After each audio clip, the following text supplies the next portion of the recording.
Contemplar l'Evangeli d'avui. Dia litúrgic, 21 de setembre. Sant Mateu, apòstol i evangelista. Text de l'Evangeli. En aquell temps, mentre se n'anava, Jesús veié tot passant un home que es deia Mateu, assegut al lloc de recaptació d'impostos, i li digué: «Segueix-me». Ell s'aixecà i el va seguir. Després, mentre era a taula a casa seva, van acudir-hi molts publicans i altres pecadors i es posaren a taula amb Jesús i els seus deixebles. Quan els fariseus ho veieren, digueren als deixebles: «Per què el vostre mestre menja amb els publicans i els pecadors?» Jesús ho va sentir i digué: «El metge no el necessiten els que estan bons, sinó els que estan malalts. Aneu a aprendre què vol dir allò de «el que jo vull és amor i no sacrificis».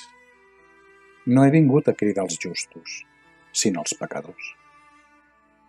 Comentari: mossèn Joan Pujol i Balcells, La Seu d'Urgell. No he vingut a cridar els justos, sinó els pecadors. Avui celebrem la festa de l'apòstol i evangelista Sant Mateu. Ell mateix ens explica en el seu evangeli la seva conversió. Estava assegut al lloc on recaptaven impostos i Jesús l'invità a seguir-lo. Mateu, diu l'evangeli, s'aixecà i el va seguir. Amb Mateu arriba al grup dels 12 un home totalment diferent dels altres apòstols, tant per la seva formació com per la seva posició social i riquesa. El seu pare el va fer estudiar economia per tal de poder fixar el preu del blat i del vi, dels peixos que li portarien Pere i Andreu, i els fills de Zebedeu, i el de les perles precioses de què parla l'Evangeli. El seu ofici, el de recaptador d'impostos, era mal vist. Els que exercien eren considerats publicans i pecadors.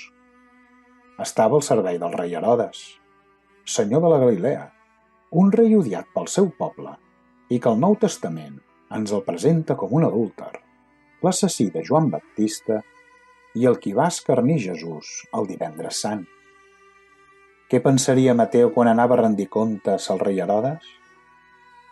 La conversió de Mateu devia suposar un veritable alliberament, com ho demostra el banquet al que va invitar els publicans i pecadors. Fou la seva manera de demostrar l'agraïment al mestre per haver pogut sortir d'una situació miserable i trobar la veritable felicitat. Sant Beda el Venerable, tot comentant la conversió de Mateu, escriu: «La conversió d'un cobrador d'impostos donà exemple de penitència i d'indulgència a altres cobradors d'impostos i pecadors. En el primer instant de la seva conversió, atreu cap a ell que és tant com dir cap a la salvació tota una colla de pecadors. En la seva conversió es fa present la misericòrdia de Déu, com ho palesen les paraules de Jesús davant la crítica dels fariseus. El que jo vull és amor i no sacrificis. No he vingut a cridar els justos, sinó els pecadors».